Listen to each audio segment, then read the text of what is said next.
नमः सिद्धेभ्यः नमो अरिहन्ताय नमो सिद्धाय नमो आयुर्याय नमो उवझाय नमो संसार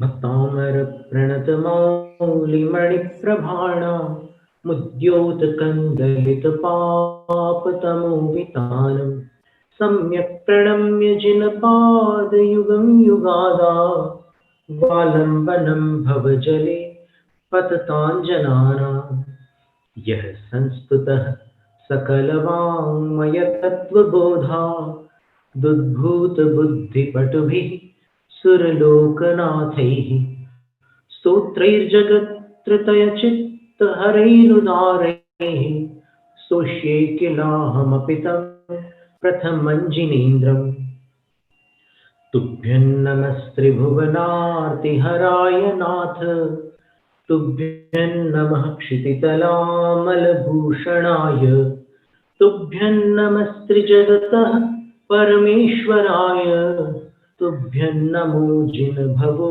दधिशोषणाय। पिछले दो काव्यों का पाठ करके आगे बढ़ते हैं।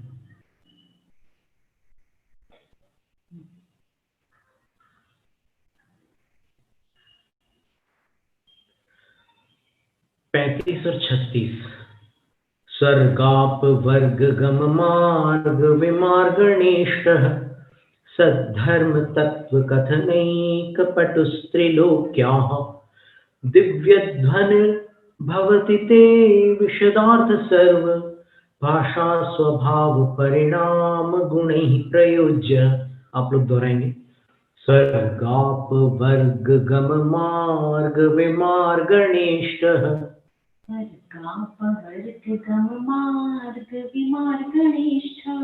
सद्धर्म तत्व कथनैक पटुस्त्रिलोक्याः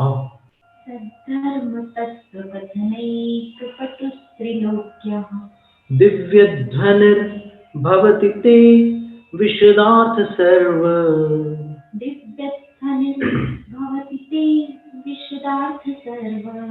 भाषा स्वभाव परिणाम गुणैः प्रयोज्य।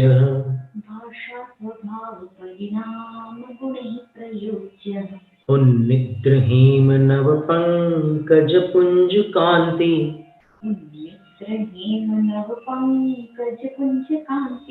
पर्युल्लसन नख मयूख शिखाभिरामौ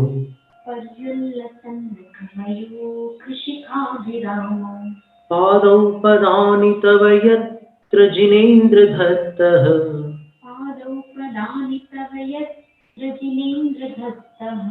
पद्मानि तत्र विबुधाः परिकल्पयन्ति।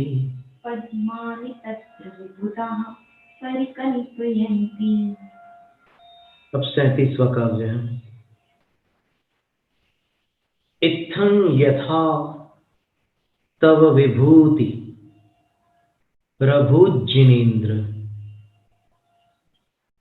इत्थं यथा तव विभूति प्रभुजिनेन्द्र धर्मोपदेशन विधौ न तथा परस्य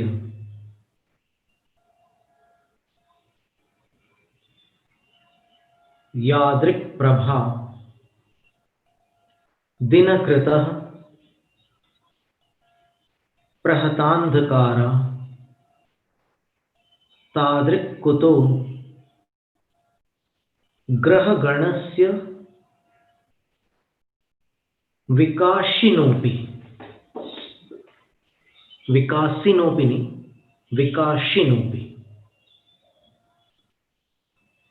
इत्थं यथा तव विभूतिरभूज्जिनेन्द्र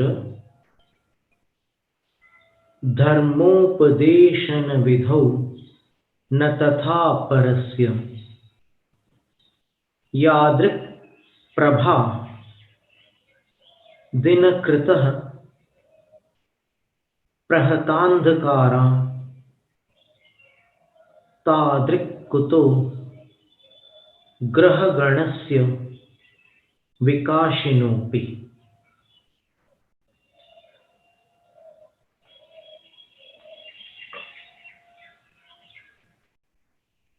अब इसकी लय देख लीजिएगा। उन्निद्रहीम नव पंकज पुंज कांति पर्युल्लसन्नख मयूख शिखाभिरामौ पादौ पदानि तव यत्र जिनेन्द्र धत्तः पद्मानि तत्र विबुधाः परिकल्पयन्ति।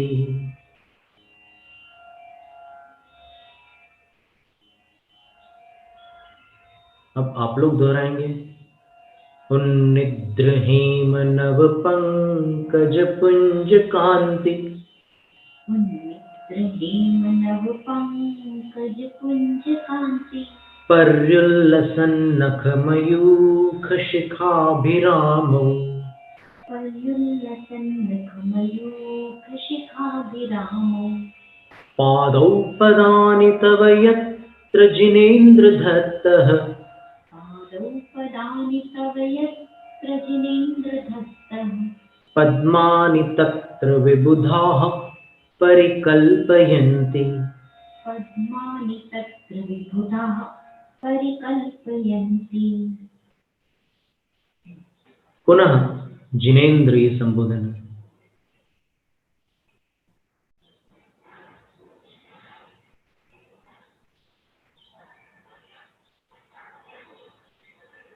इत्थं यथा तो विभूति, इसका पाठ कर लेते हैं। पहले हम गाकर बताते हैं, फिर आप लोग दोहराइएगा।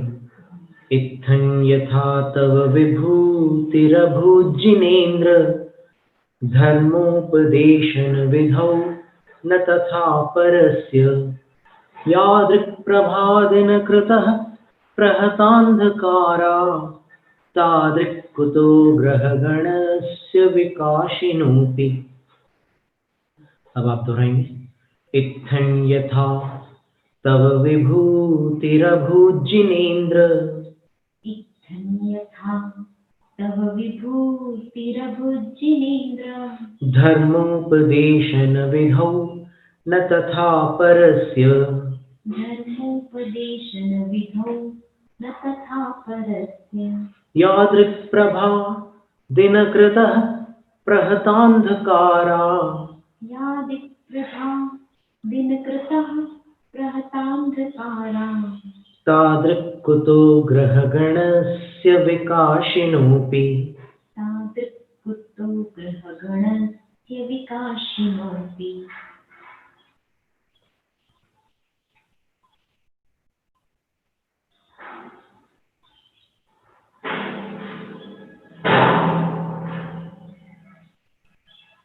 जिनेन्द्र संबोधन है, जैसे पिछले काव्य में था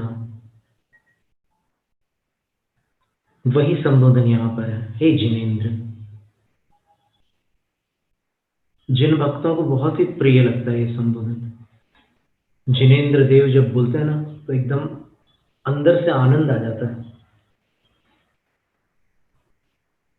जय जिनेन्द्र। पूरे जिन शासन का एक पासवर्ड है, जय जिनेन्द्र। यूज मत करना क्योंकि अभी डिस्क्लोज कर दिया हमने। जीवन में यूज करना, अपने टेक्निकल वर्क में नहीं। हे जिनेन्द्र। जिनानाम इंद्रः जिनेन्द्रः जयति कर्मारातीन इति जिनाः जयंती कर्मारातीन इति जिनाः। जो कर्म शत्रुओं पर विजय प्राप्त करते हैं उन्हें जिन कहते हैं। और जिनानाम इंद्र जिनेन्द्र, और जिनों में जो इंद्र अर्थात प्रधान है वे जिनेन्द्र है, अर्थात तीर्थंकर भगवान। तो आदिनाथ भगवान के लिए जिनेन्द्र शब्द का संबोधन देते हुए आचार्य मानतुंग स्वामी कह रहे हैं, हे जिनेन्द्र। इत्थम, इत्थम का अर्थ है इस प्रकार। किस प्रकार? तो तो अष्ट प्रातिहार्य और तीर्थ विहार, ये 9 काव्य थे। इन 9 काव्यों में जो भगवान का वर्णन था, इस प्रकार आचार्य कह रहे हैं, जो वैभव था भगवान का, उसकी बात है।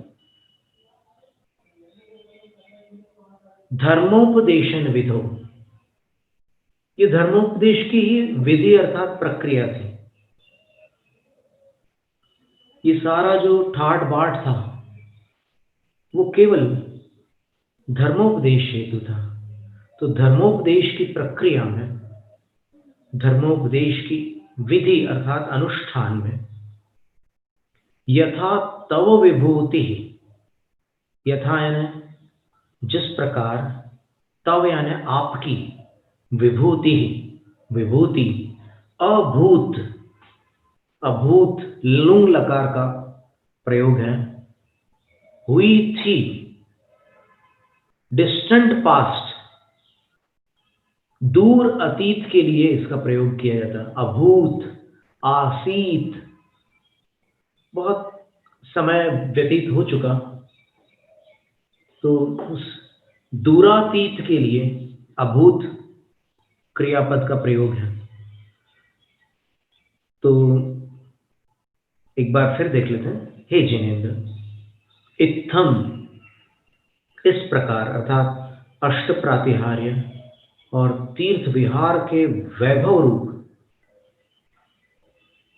इस धर्मोपदेश की पद्धति में, यथा जिस तरह, तव विभूति अभूत, जिस प्रकार की विभूति आपकी हुई थी, अर्थात जैसा वैभव आपका था, तथा परस्य न, तथा और परस्य को एक साथ संधि कर दे, अपरस्य कर दोगे तो फिर तथा परस्य, अपरस्य भी निकल सकता है, एक ही बात है, अर्थ एक ही है। वैसी विभूति, वैसा वैभव अन्य का नहीं रहा। अब अपन देखें कि आदिनाथ भगवान जो थे, वृषभदेव जिनेंद्र, उनकी ऊंचाई 500 धनुष थी। उनका अशोक वृक्ष 6000 धनुष ऊंचा था। उनके मानस स्तंभ भी 6000 धनुष ऊंचे थे। और उनका समव शरण भी विशाल था। सभी तीर्थंकरों के समव शरण का परिमाण दिया हुआ है। और उस काल के मनुष्य, तिर्यंच, उनकी भी अपनी अपनी एक विशिष्ट अवगाहना थी। जो कर्म भूमि में सर्वोच्च ऊंचाई होती है, अवसर्पिणी काल में जब मुक्ति प्रारंभ होती है, उस काल में उसको भोग भूमि प्रतिभाग कहते हैं। यानी भोग भूमि समाप्त होती है, कर्म भूमि प्रारंभ होती है, वो संधि काल। उस काल में उत्कृष्ट उत्सेद अवगाहना जो होती है वो 525 धनुष होती है। अभिप्राय ये है कि मोक्ष जाने के लिए अधिकतम ऊंचाई कितनी अपेक्षित है, तो जैनागम कहता है 525 धनुष। इससे अधिक ऊंचाई होगी तो वो भोग भूमि का काल होगा, कर्म भूमि का नहीं। और भोग भूमि के काल में चौथे गुण स्थान को पार नहीं किया जा सकता। मोक्ष तो 14 गुण स्थानों को पार करके होता है। तो सब कुछ उस समय टॉप था। सरलता में भी वो सबसे अधिक सरल थे। और वृषभदेव भगवान का तीर्थ शासन काल भी सबसे लंबा था। लगभग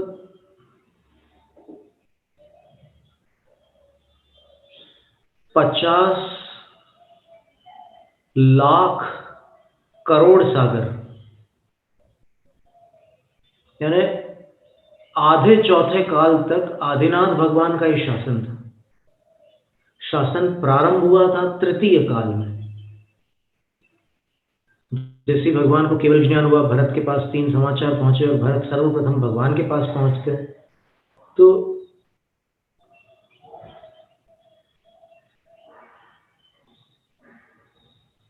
पुरीमताल नगर, अयोध्या नगर भरत को दिया था वृषभदेव प्रभु ने, पोदनपुर बाहुबली को दिया था। पुरीमताल नाम का जो नगर है वो अपने एक बहुत गुणी पुत्र वृषभसेन को दिया था। विश्वकर्मा भी उन्हीं के पुत्र थे जिनको आदिनाथ भगवान ने वास्तु विद्या, शिल्प विद्या सिखलाई थी। तो वृषभसेन जिनको भगवान ने संगीत कला सिखलाई थी, वो भी भरत चक्रवर्ती के साथ भगवान के दर्शनार्थ जाते हैं। और भरत की बहन और बाहुबली की बहन, दोनों बहनें भी जाती हैं, ब्राह्मी और कुमारी। कुमारी का दूसरा नाम सुंदरी था, सुंदरी नाम अधिक प्रसिद्ध है, ब्राह्मी सुंदरी। तो जब वहां पहुंचते हैं तो भगवान की दिव्य ध्वनि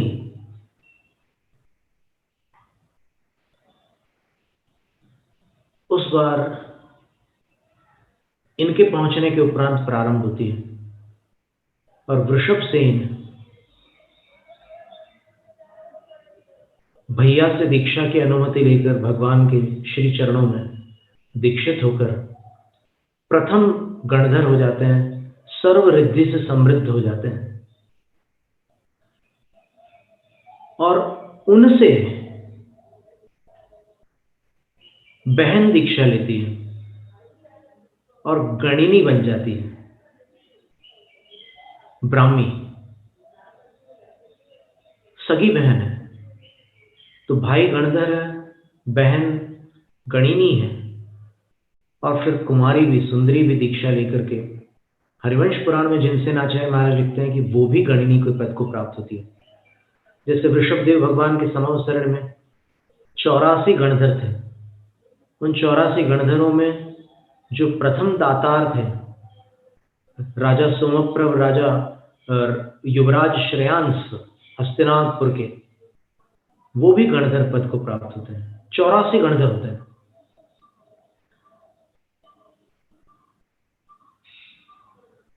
तो इतना लंबा तीर्थ शासन वहां से प्रारंभ हुआ जहां उनका पहला उपदेश हुआ। और तीर्थ शासन या तीर्थ किसको कहते हैं? तिलोई पंडित में लिखा है, तीर्थ वह काल है जिस काल में दीक्षा विमुख मनुष्य पाए जाते हैं। अर्थात मुनि दीक्षा लेने वाले लोग जिस समय पाए जाते हैं, वो शासन, वो काल शासन काल, तीर्थ काल होता है भगवान का। और आचार्य गुणभद्र स्वामी ने उत्तर पुराण में लिखा है कि जिस काल में वक्ता, श्रोता और चारित्रधारी पाए जाते हैं, संयमाचरण रूप चारित्र को धारण करने वाले जिस काल में पाए जाते हैं, जिस काल में व्रतीजन पाए जाते हैं, वह भगवान तीर्थंकर का तीर्थ काल कहलाता है। वक्ता कौन? तो एक बात ध्यान में रखना, वक्ता के विषय में सर्वार्थ सिद्धि ग्रंथ में पूज्यपाद आचार्य स्वामी कहते हैं, त्रयो वक्ता है, आगम के वक्ता केवल 3 हैं। ऐसे वक्ता तो बहुत सारे होते हैं, जो भी बोलने लग जाए वो वक्ता कहलाता है। वक्ति इति वक्ता, त्रिच प्रत्यय बना कर दिया वच धातु से। तो वैसा नहीं, यहां पर जिन शासन की बात है, तीर्थंकर के तीर्थ की बात है, तीर्यते अनेनैति तीर्थम, और वो तीर्थ ऐसा होता है जिससे संसारी प्राणी संसार से तिर जाते हैं। तो जिस काल में रत्नत्रय पाया जाता है वो तीर्थ काल है, और वो संयम रूप आचरण पाया जाता है वो तीर्थ काल है। 3 वक्ता कौन है? त्रयो वक्ता, पूज्यपाद आचार्य कह रहे हैं, सर्वज्ञ तीर्थकर इतरो केवली वा, इतरा केवली वा।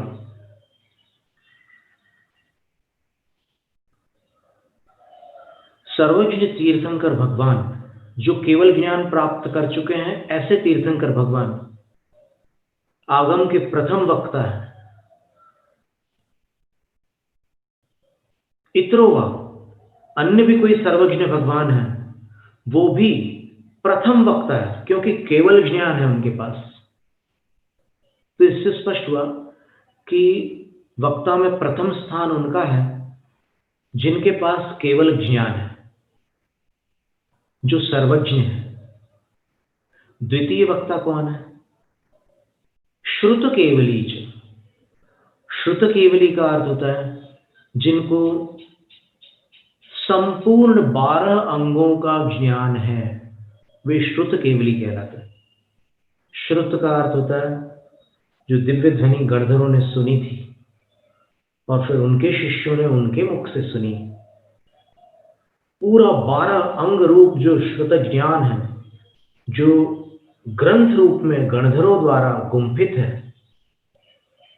द्वादशांग का जिनको ज्ञान होता है, वो श्रुत केवली कहलाते हैं। वो आगम के दूसरे वक्ता है। आरातीयाश्च, और तीसरे वक्ता कौन है?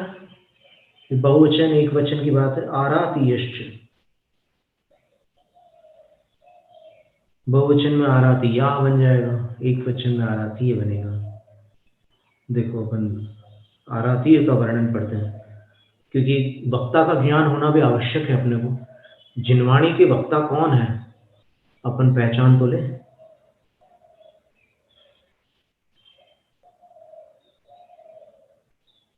दो वक्ता तो एकदम स्पष्ट हो गए। पहले वक्ता कौन थे?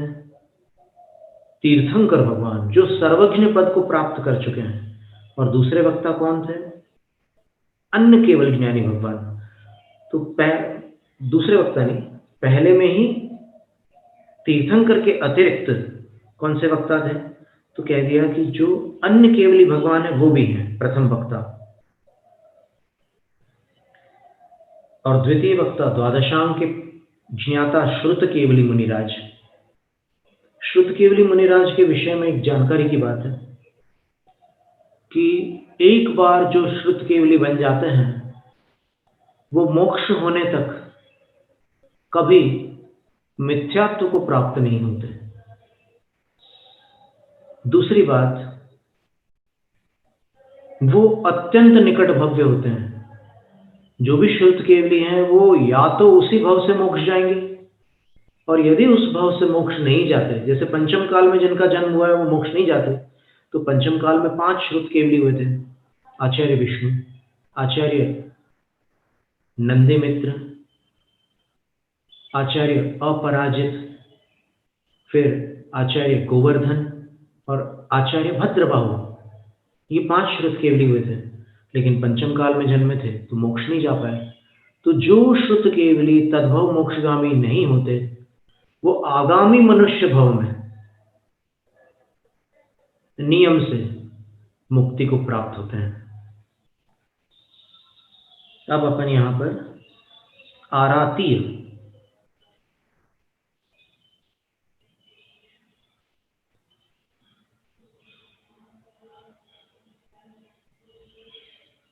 आरातीय कौन है ये समझते हैं।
हमने आचार्य अकलंक भट्ट कृत तत्वार्थ वार्तिक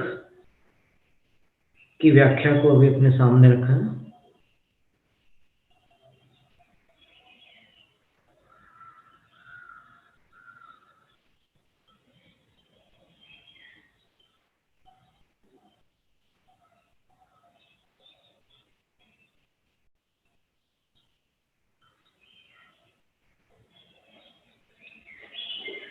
आराती आचार्य कौन है ये बता रहे हैं। आराती आचार्य कृतांगार्थ प्रत्यासन्न रूपमंग बाह्यम यद गणधर शिष्य, गणधरों के जो शिष्य हुए, प्रशिष्य उनके भी जो प्रशिष्य हुए, आरातीय वे आरातीय हैं। अधिगत श्रुतार्थ तत्वैहि वो संपूर्ण श्रुत के अर्थ को और मर्म को जानने वाले विद्वान गुरु थे। उन्होंने क्या किया? काल दोषादल्प मेधायुर बलानाम प्राणिनाम अनुग्रहार्थम उपनिबद्धम संक्षिप्तांगार्थ वचन विन्यासम तदंग बाह्यम। उन आचार्यों ने जो 12 अंग थे, 12 अंगों का ज्ञान प्राप्त करने की क्षमता सब में नहीं होती। कभी काल का दोष आ जाता है, कभी अल्प बुद्धि का दोष आ जाता है, कभी अपनी क्षमता कम पड़ जाती है। तो ऐसी स्थिति में उन प्राणियों के लिए, उनके उपकार के लिए उन विद्वान आचार्यों ने संक्षिप्त अंगों का जो संक्षिप्त अर्थ है, सार है, उसको वचनों में विन्यस्त कर दिया और वो 12 अंग से पृथक 12 अंगों का सार ही उन्होंने वचनों में निबद्ध कर दिया। उसको अंग बाह्य कहते हैं।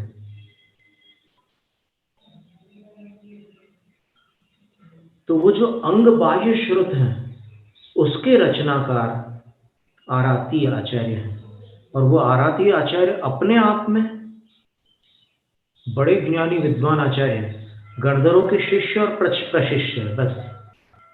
तो उनको वो द्वादशांग का ज्ञान है, तभी तो उसका पूरा सार निकाल करके दे रहे हैं। अगर मूल वस्तु नहीं होती तो फिर उसमें से वो सार कैसे निकालते?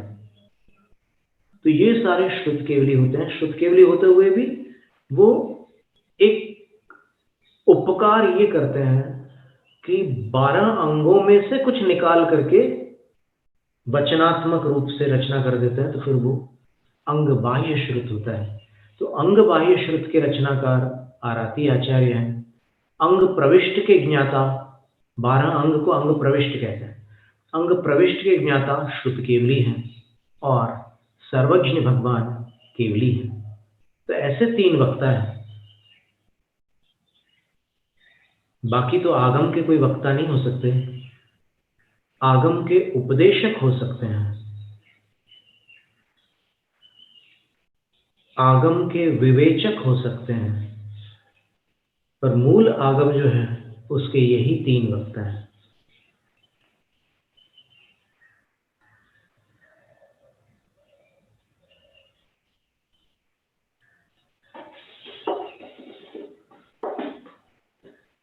बड़ा लंबा तीर्थ चला आदिनाथ भगवान का, आधे चौथे काल तक चला। फिर अजितनाथ भगवान में, अजितनाथ भगवान का तीर्थ भी बहुत लंबा चला, बहुत लंबा चला। और ऐसा करते करते फिर बाद वाले जो तीर्थंकर थे उनके तीर्थ काल कम थे।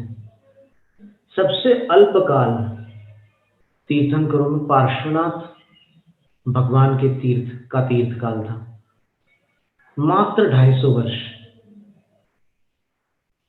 और महावीर स्वामी का तीर्थ काल 21,000 वर्ष का है। लेकिन पार्श्वनाथ भगवान में कुछ विशेषताएं ऐसी थी कि उनकी प्रसिद्धि सब तीर्थंकरों से अधिक है। वो उपसर्ग केवली थे। बहुत बड़ी बात है कि उपसर्ग हो रहा हो और केवल ज्ञान प्राप्त हो जाए, बड़ी बात है। उपसर्ग केवली थे और मोक्ष पूर्व उन्होंने समुद्घात किया था, इसलिए वो समुद्घात केवली भी थे। समुद्घात की प्रक्रिया ऐसी होती है कि भगवान की आत्मा पूरे लोक में व्याप्त हो जाती है और फिर वापस सिमट कर अपने शरीर में आकर फिर दो शुक्ल ध्यान को संपन्न करने के उपरांत मोक्ष को प्राप्त होते हैं। ये समुद्घात केवली कहलाता है। ये दृष्टांत दे रहे हैं आचार्य महाराज।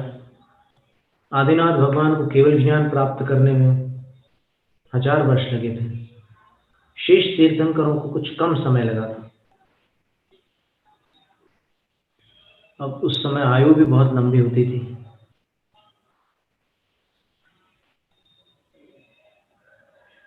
वैभव की बात चल रही थी, तो वैभव में पहले अशोक तरु का वर्णन था कि जो भगवान का चैत्य वृक्ष होता है,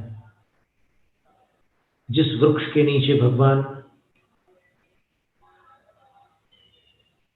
छद्मस्त अवस्था से केवली अवस्था को प्राप्त होते हैं, अर्थात घाती कर्मों का क्षय करते हैं, वो भगवान का चैत्य वृक्ष होता है।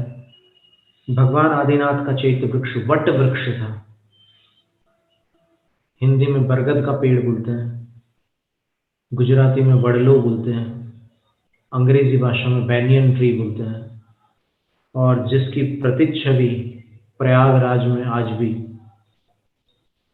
अतिशय संपन्न दृष्टिगोचर होती है। तो उसमें पक्षी घोंसले नहीं बनाते, बड़ी विशेष बात है। तो ये चैत्य वृक्ष उनका प्रथम वैभव था, अशोक वृक्ष। समावसरण में तो उसकी प्रतिकृति बनाई जाती है, क्योंकि मूल चैत्य वृक्ष तो वो है जहां भगवान ने केवल ज्ञान प्राप्त किया था। उस वृक्ष को तो नष्ट नहीं किया जाता, वो तो वहीं रहता है। फिर जहां जहां भगवान जाते हैं विहार करके, वहां वैसे ही आकार का वट वृक्ष समावसरण में देवों के द्वारा निर्मित होता है।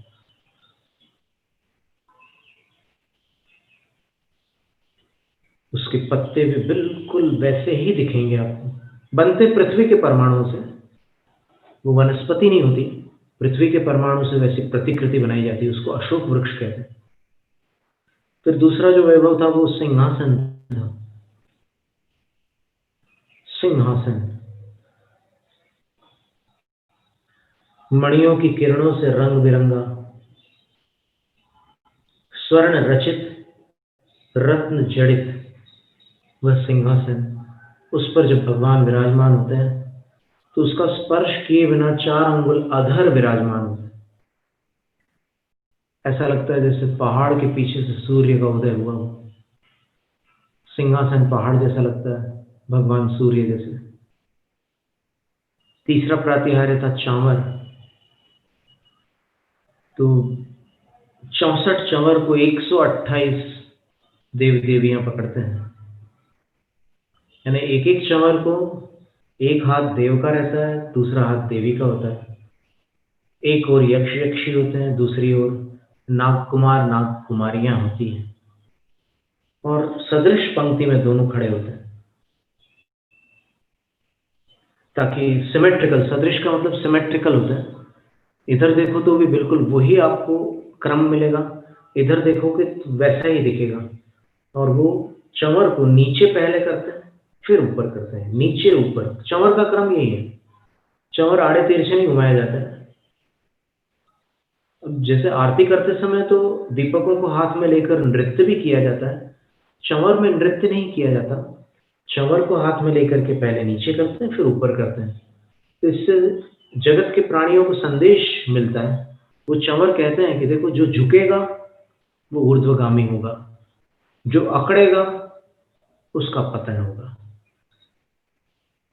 फिर चंवर के उपरांत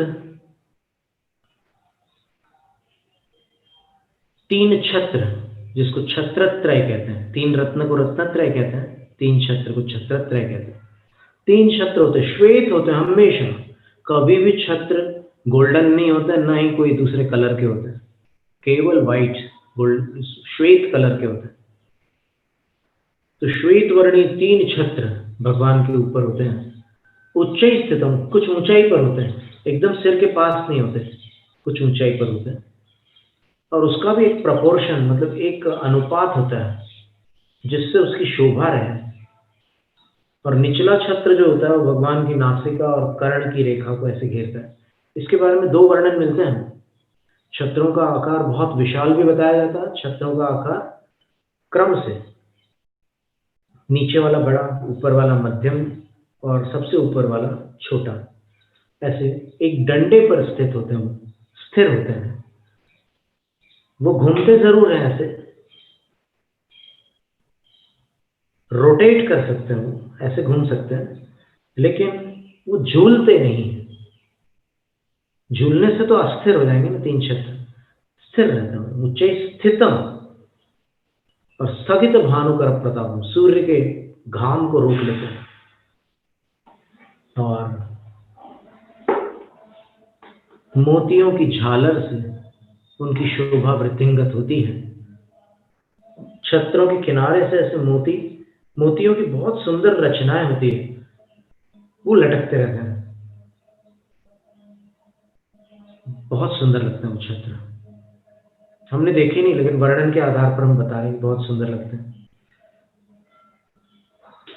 समोसरण वाले छत्र अभी इस जीवन में तो हमें स्मरण में नहीं है, पता नहीं कभी पहले देखे हो तो पता नहीं, पर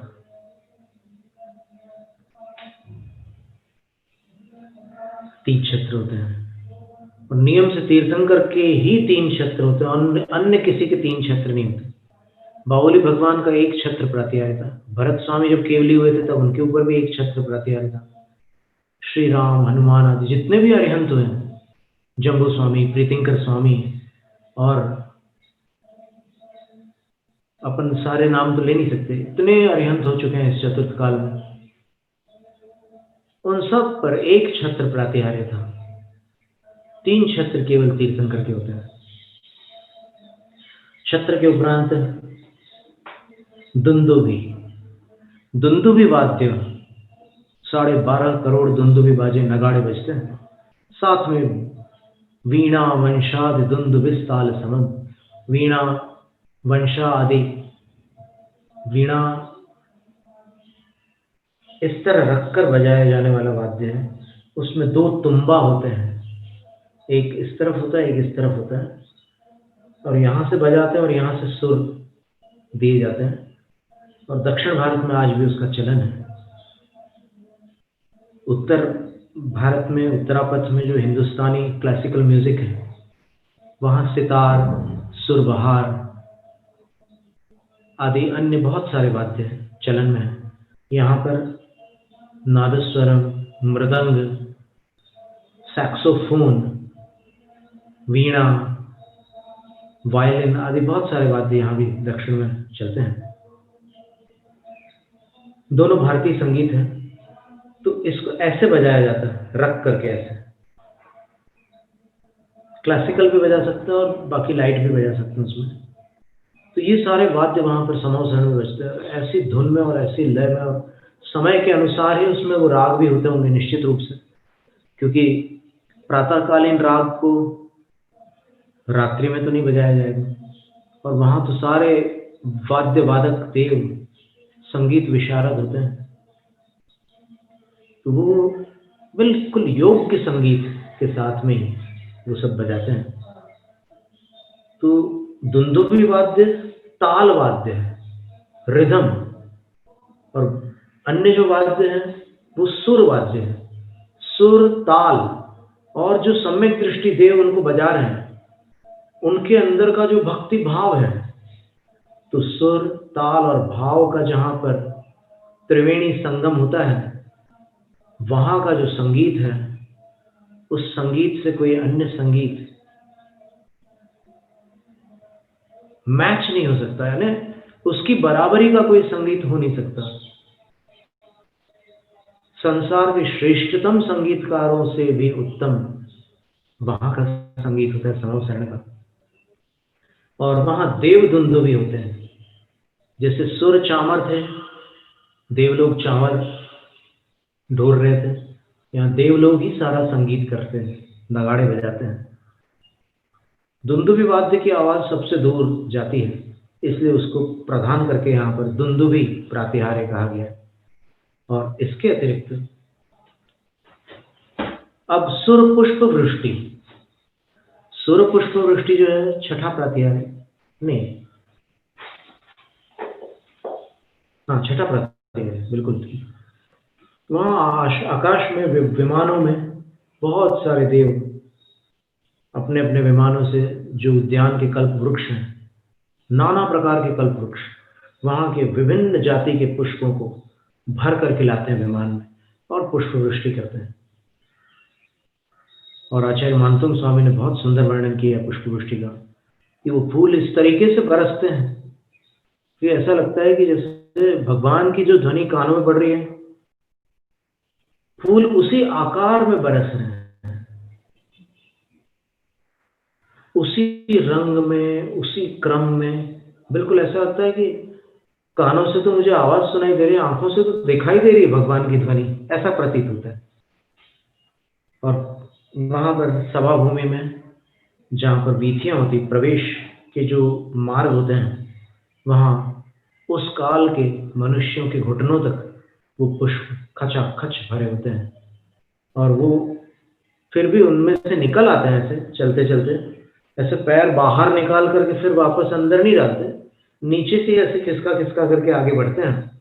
और सबसे विशेष बात यह है कि जब मुनिराजों का आगमन होता है तो 4 हाथ भूमि रिक्त हो जाती है, पुष्पों से रहित हो जाती है, और मुनिराज उस स्थान से चलते हुए अंदर आते हैं। और वे पुष्प भी कल्पतरु के होते हैं, तो कल्पतरु के पुष्प होने के कारण वे वनस्पति कायिक नहीं होते, वे भी पृथ्वी के परमाणुओं से रचित होते हैं। लेकिन इतने वास्तविकता को लिए हुए पुष्प होते हैं कि उनको देखकर यहाँ के पुष्पों से कोई अंतर नहीं निकाल सकता, और उन पुष्पों पर भ्रमर मंडराते हैं, इतने सुगंधित पुष्प होते हैं। बस ये है कि सभा भूमि में विकलेंद्रीय जीवों का प्रवेश नहीं होता, वो ऊपर से गिराते हैं तो बीच में भ्रमर मंडराते हैं, और जब वहां पहुंच जाते हैं भगवान के पास पुष्प, तब फिर वो जीव जंतु ऊपर उड़ करके अलग निकल जाते हैं। इसके बाद भामंडल प्रातिहार्य था, जिसमें भगवान के आभा मंडल का वर्णन था। देदीप्यमान भामंडल होता है, जो करोड़ों सूर्य के समान तेजस्वी होते हुए भी चंद्रमा के समान सुहाना होता है। दर्शक को अपने 7 जन्म उसमें दिखाई देते हैं। और भगवान के आभा मंडल के कारण वहां पर जहां भी भगवान का समावसरण लगा रहता है, वहां रात्रि का कोई अस्तित्व नहीं होता, वहां कभी रात नहीं पड़ती, हमेशा उजाला रहता है। और जब करोड़ों सूर्यों के समान भगवान का आभा मंडल है, उज्जवल है, तो फिर सूर्य भी वहां दृष्टिगोचर नहीं होता। भले ही सूर्य, जो प्रतीन्द्र सूर्य है, वो ज्योतिष्क देवों की सभा में भगवान की भक्ति करे और उनका धर्म श्रवण करे, लेकिन भगवान के आभा का तेज सूर्य से बढ़कर होता है। और अंतिम प्रातिहार्य जो दिव्य ध्वनि है, उसके विषय में बहुत विस्तृत वर्णन था, बड़ा सुंदर वर्णन था, अपन ने कितने शास्त्रों से देखा। एक धवला की पहली पुस्तक में एक जानकारी और आई दिव्य ध्वनि के विषय में। वो जानकारी ये है कि वचन जो होते हैं वो ज्ञान से प्रेरित होते हैं। एक बात, गंभीर बात है, तो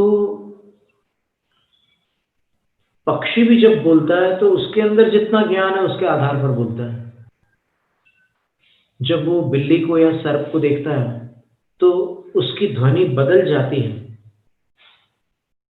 क्योंकि उस ध्वनि के साथ उसका भय और उसका ज्ञान सब काम कर रहे हैं।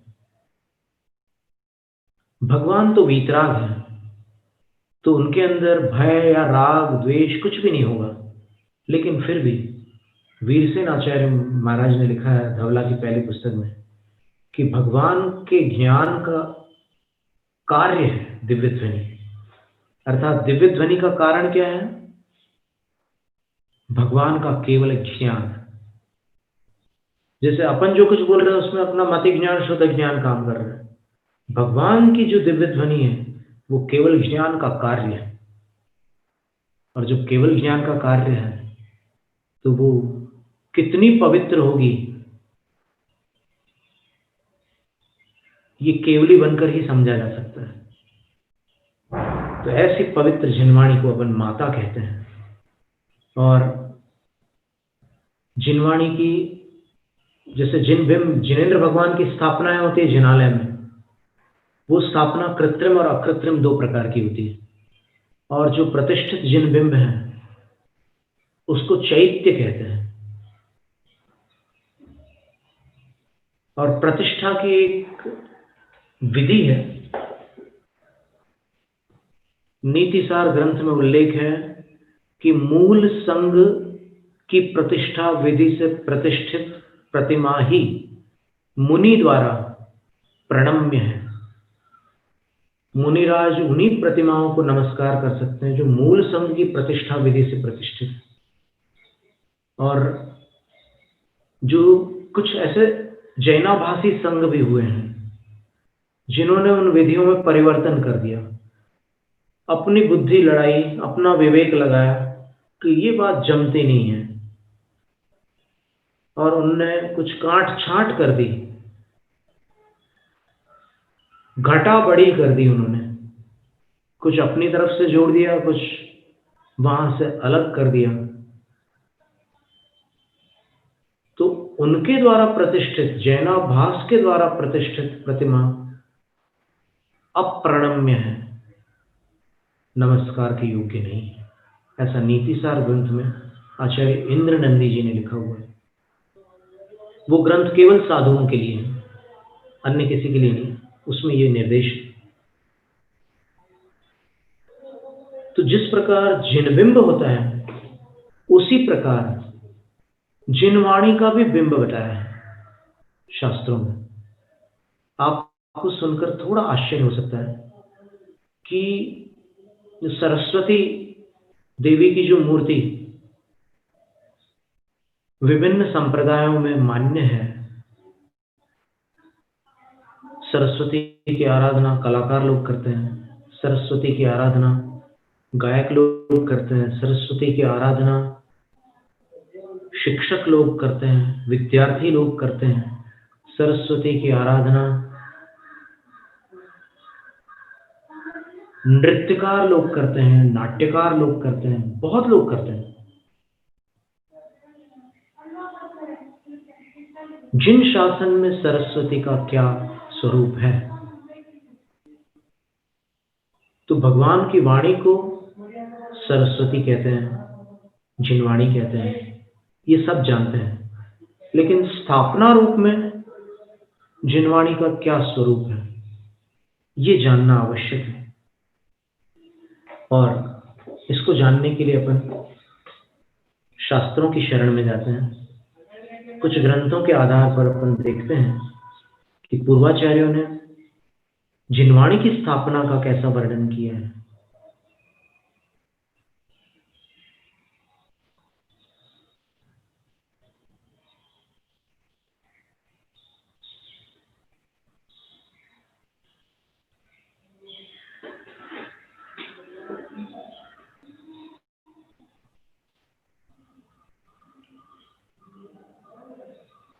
धवला की पुस्तक 1 में मंगलाचरण करते हुए वीरसेन आचार्य महाराज ने क्रमशः सर्वप्रथम देव, फिर शास्त्र, फिर गुरु, इनकी वंदना की।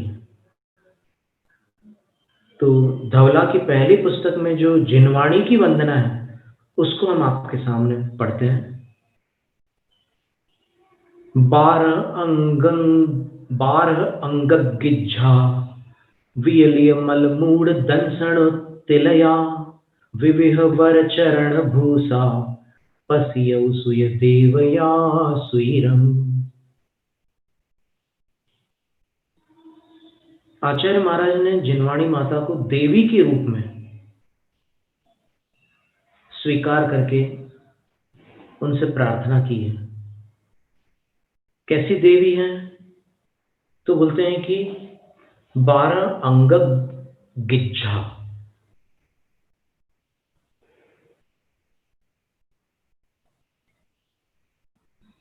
जो ऐसी देवी है जो 12 अंग रूप से ग्राह्य है। द्वादशांग ही जिस देवी का शरीर है। फिर देवी के ललाट पर तिलक भी होता है। तो तिलक क्या है? तो आचार्य कह रहे हैं वियलीय मलमूड दंसणुत्तिलया। सम्यक के मल अर्थात 5 अतिचार और 3 मूंडता, 5 और 3 से रहित दंसणुत्तिलया, सम्यक दर्शन रूपी उत्तिलक, ऊपर की ओर ऐसे गया हुआ तिलक, नीचे थोड़ा मोटा रहेगा, ऊपर थोड़ा पॉइंटेड रहेगा, दंसणुत्तिलया। और आभूषण भी तो होंगे, देवी हैं तो आचार्य कहते हैं विविध वरचरण भूषा, नाना प्रकार के उत्कृष्ट चारित्र रूपी आभूषण को धारण करने वाली सुय देवया, सरस्वती देवी, सुयरम पसियो, चिरकाल तक हम पर प्रसन्न रहें, हमें विशुद्धि प्रदान करें। वीरसेन आचार्य महाराज ने ही जय धवला ग्रंथ के मंगलाचरण में भी देव, शास्त्र और गुरु इस क्रम से तीनों की वंदना की है। अब देखिए क्या कह रहे हैं जय धवला में मंगलाचरण करते हुए।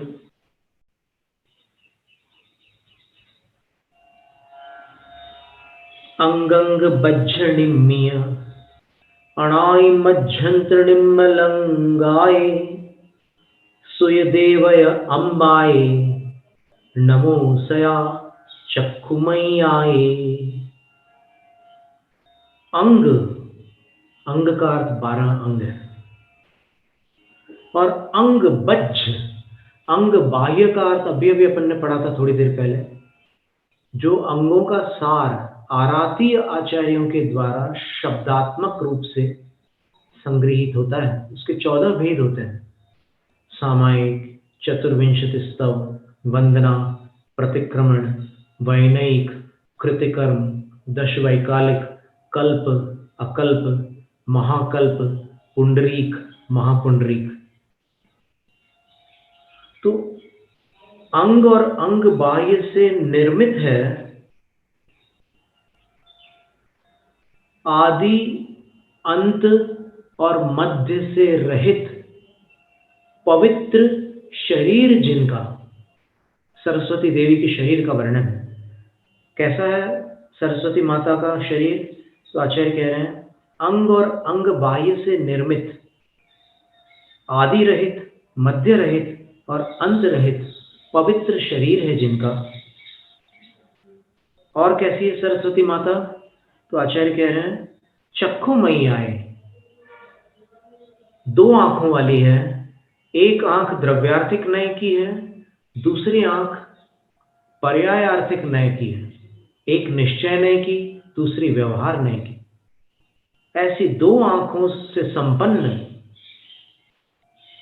सुय देवय अंबाए, सरस्वती देवी रूपी मां। मां शब्द का प्रयोग, अम्मा का शब्द का प्रयोग किया आचार्य वीरसेन स्वामी ने, अंबा। सरस्वती देवी रूपी माता के लिए सया नमो, मैं सदा नमस्कार करता हूं, हमेशा नमस्कार करता हूं। तो ये स्थापना रूप सरस्वती जो है वो देवी की आकृति में है, पर लेकिन वो देवगति की देवी नहीं है। उनका पूरा विवरण आप सुन रहे हैं अभी कि क्या क्या है उनकी छवि में, क्या क्या है वो आप देख रहे हैं। फिर आगे देखिए वसुनंदी श्रावकाचार में आचार्य वसुनंदी सिद्धांत चक्रवर्ती एक बड़ी सुंदर बात लिख रहे हैं कि मंदिरों में जिनेंद्र भगवान की स्थापना करो और सरस्वती देवी की भी स्थापना करो। कैसी स्थापना करो कह रहे हैं, देखिए। 12 अंगंगी जा दंसन तिलया चरितवत हरा 14 पुवाहरणा ठावे यव्वा यसूय देवी। वसुनंदी श्रावकाचार्य के 391 क्रमांक गाथा सूत्र में ये कथन आया, सरस्वती देवी की मंदिर में स्थापना करो, ये कह रहे हैं। धवला में दूसरी गाथा थी, जय धवला की चौथी गाथा थी, वसुनंदी श्रावकाचार्य की 391 क्रमांक गाथा थी। कैसी है सरस्वती देवी? तो बोल रहे हैं कि आगम के 12 अंग ही जिनका शरीर है, दंसण तिलया सम्यक दर्शन जिनका तिलक है, और जो श्वेत वस्त्र होता है सरस्वती माता का, वो क्या है? तो बोल रहे हैं चरित्रवत्सहरा, चारित्र रूपी वस्त्र को सरस्वती माता धारण किए हुए हैं। और आभूषण 14 पुव्वाहरणा, 14 पूर्व रूपी आभरण को मां ने पहना हुआ है। आचार्य कहते हैं ऐसी सुय देवी सरस्वती देवी ठावे यव्वा मंदिर में स्थापित करने योग्य है, जिनको वीरसेन आचार्य नमस्कार कर रहे हैं धवला और जय धवला में, और जिनको वसुनंदी सिद्धांत चक्रवर्ती आचार्य जिनालय में स्थापित करने का निर्देश दे रहे हैं, उनके विषय में त्रिलोकसार और तिलोय पंडिती में जो लिखा है वो भी अपन सुन लेते हैं। आचार्य नेमिचंद्र सिद्धांत चक्रवर्ती त्रिलोकसार ग्रंथ में कह रहे हैं, श्री देवी सुध देवी सवार्ण सनक कुमार जखाण रूवाणी जिण पासे मंगल मठ विहम विहोदी। अकृत्रिम चैत्यालयों में नंदीश्वर द्वीप के जो जिनालय हैं, उन जिनालयों में 52 जिनालयों में जो गर्भगृह हैं, उन गर्भगृहों के अंदर जिनेंद्र भगवान की प्रतिमा के साथ वो चंवर यक्ष और चंवर नाग कुमारों की प्रतिमाएं तो अलग होती हैं, लेकिन यहां आचार्य कह रहे हैं कि भगवान का जो देवच्छंद है, जो भगवान का परिकर है, वो इस प्रकार का है। देखिए, एक लक्ष्मी देवी की प्रतिमा प्रत्येक अकृत्रिम चैत्यालय में जिनेंद्र भगवान के पास होती है। जिण पासे लिखा, जिनेंद्र भगवान के पास में। और दूसरी प्रतिमा कौन सी होती है? सुध देवी सरस्वती देवी की प्रतिमा होती है। तीसरी प्रतिमा कौन सी होती है? सवार्ण जख सर्वाण्य यक्ष की प्रतिमा होती है। और सनत कुमार जख चौथी प्रतिमा सनत कुमार यक्ष की होती है। ये यक्ष जो होते हैं समवसरण में एक धर्म चक्र होता है, जैसे चक्रवर्ती के पास चक्र होता है सुदर्शन चक्र कहलाता है, नारायण के पास भी सुदर्शन चक्र कहलाता है। तो उनके चक्र त्रिखंड या षटखंड विजय के प्रतीक चक्र होते हैं, वो उनके रत्नों में गिना जाता है चक्र। चक्रवर्ती के 14 रत्नों में चक्र रत्न होता है, नारायणों के 7 रत्नों में चक्र रत्न होता है।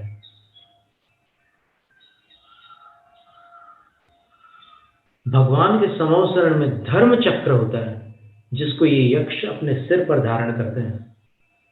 और जब भगवान का विहार होता है, जो विहार अपन ने पिछले सत्र में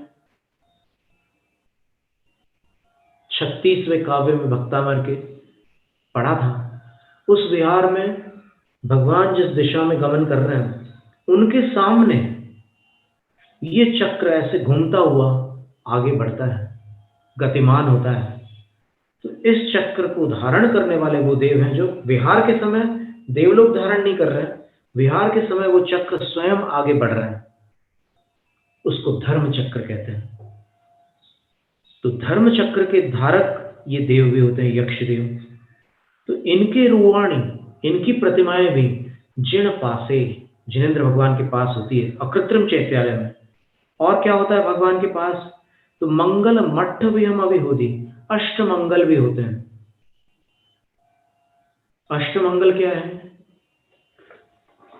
पूजा के अष्टद्रव्य अलग हैं, ये अष्टमंगल जो होते हैं ना, छत्र, चंवर, अष्ट प्रातिहार्य से अलग हट करके अष्ट मंगल वाला छत्र अलग होता है, अष्ट मंगल वाला चंवर अलग होता है, पंखा, झारी, कलश, दर्पण,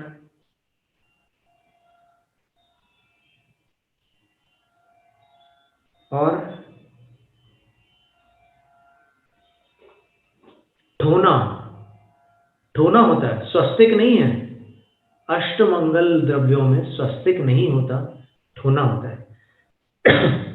तो उन आठों मंगलों के नाम आपको शास्त्रों में मिलेंगे। त्रिलोकसार में इसी के पास एक गाथा उसमें मिल जाएगी। फिर तिलोई पंडिती में क्या कह रहे हैं आचार्य यति वृषभ महाराज, तो उसको देख लीजिए। सिर सुध देवीण तहा सवर्ण सणक कुमार जखाण रूवाणिम पत्तिकम पडिमावर रयण रैदाणी। श्रीदेवी लक्ष्मी देवी का नाम है, श्रुत देवी सरस्वती देवी का नाम है, सर्वाण्ण और सनत कुमार यक्ष, इन सब की एक एक प्रतिमा वर रयण रैदाणी, उत्तम रत्नों से रचित एक एक प्रतिमा जिनेंद्र भगवान के पास विराजमान होती है। तिलोय पंडिती चौथा महाधिकार है और गाथा क्रमांक 1881। याद रखना सरल है, एक और एक, फर्स्ट शुरू में एक और लास्ट में एक और बीच में 2 8, 1881 ये गाथा का नंबर जो प्रति सोलापुर से प्रकाशित है उसमें ये गाथा है। और जो प्रति गणिनी आर्य का विशुद्धमती माता जी द्वारा संपादित है उसमें 1905 क्रमांक गाथा है। गाथा में क्रमांक में थोड़ा सा अंतर आ रहा है, ग्रंथ वही है, गाथा वही है। हाँ बोलिए। भृंगार झारी, भृंगार का अर्थ जारी होता है। कलश, कलश तो कलश है, दर्पण, दर्पण है, चमर, चमर है, ध्वजा, ध्वजा है, व्यजन, व्यजन का अर्थ पंखा होता है, छत्र, छत्र और सुप्रतिष्ठ। और सुप्रतिष्ठ या सुप्रतीक दोनों शब्द आते हैं, उसको पीठ भी कहते हैं। वो ठोना है। ठोना एक आसन है भगवान को आमंत्रित करने का। जब अपन पूजा करते हैं तो पहले अपने पास बुलाते हैं, भले ही सामने प्रतिमा है लेकिन फिर भी अपन निकट बुला करके भक्ति करते हैं कि आप यहाँ आ जाइए, बस मेरे पास से मुझे भक्ति करने दीजिए। तो ऐसे आमंत्रित करते हैं। अत्रावतरावतर संघोषट अत्र तिष्ठ तिष्ठ ठठ अत्र मम सन्निहितो भव भव वषट। इन मंत्रों से वो आह्वान, स्थापन और सन्निधिकरण किया जाता है। तो इस तरह सरस्वती देवी की भी स्थापना का वर्णन अपन ने शास्त्रों में देखा।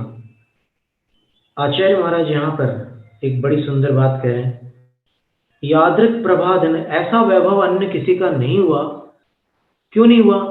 तो बोले एक दृष्टांत सुनो।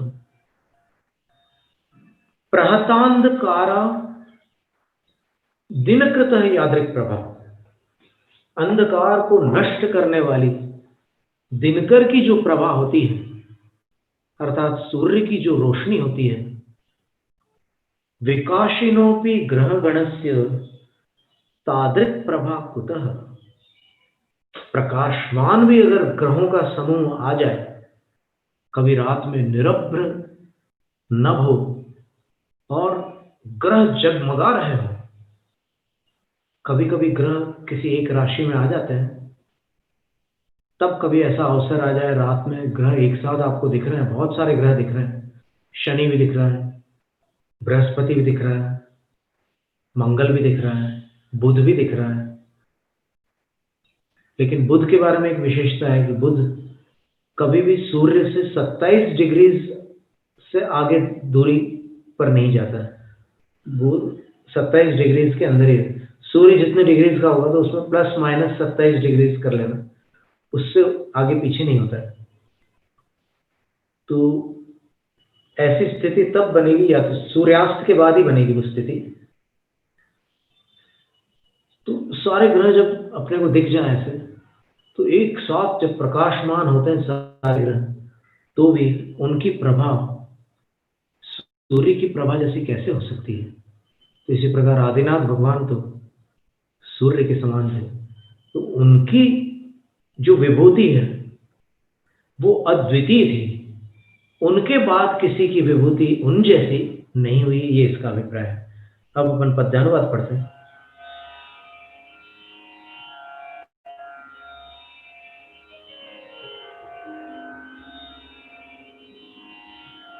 ज्यों जिनेन्द्र इस भांति हुआ तब, धर्म सभा का विभव अपार। ज्यों जिनेन्द्र इस भांति हुआ तब, धर्म सभा का विभव अपार। अन्य किसी के पास आज तक हुआ न वैसा वैभव सा। ज्यों सूरज की उज्ज्वल किरणें करे तिमिर का पूर्ण विनाश। झुंड ग्रहों का उज्ज्वल भी हो, लेकिन वैसा कहाँ प्रकाश। जय जय आदिश्वर स्वामी, घट घट के अंतर्यामी। जय जय आदिश्वर स्वामी, शिवपथगामी जगनामी। स्तोत्र पठन में मेरे द्वारा यदि जो कहीं कहीं प्रमाद से कुछ अर्थ वाक्य पद मात्रा छूट गई, सरस्वती मेरी उस त्रुटि को कृपया क्षमा करें, और मुझे कैवल्य धाम में मां विलंब धरे। वांछित फलदात्री चिंतामणि सदृश मात तेरा, वंदन करने वाले मुझको मिले पता मेरा। बोधि समाधि विशुद्ध भावना आत्म सिद्धि मुझको मिले, और मैं पा जाऊं मां मोक्ष महासुख को।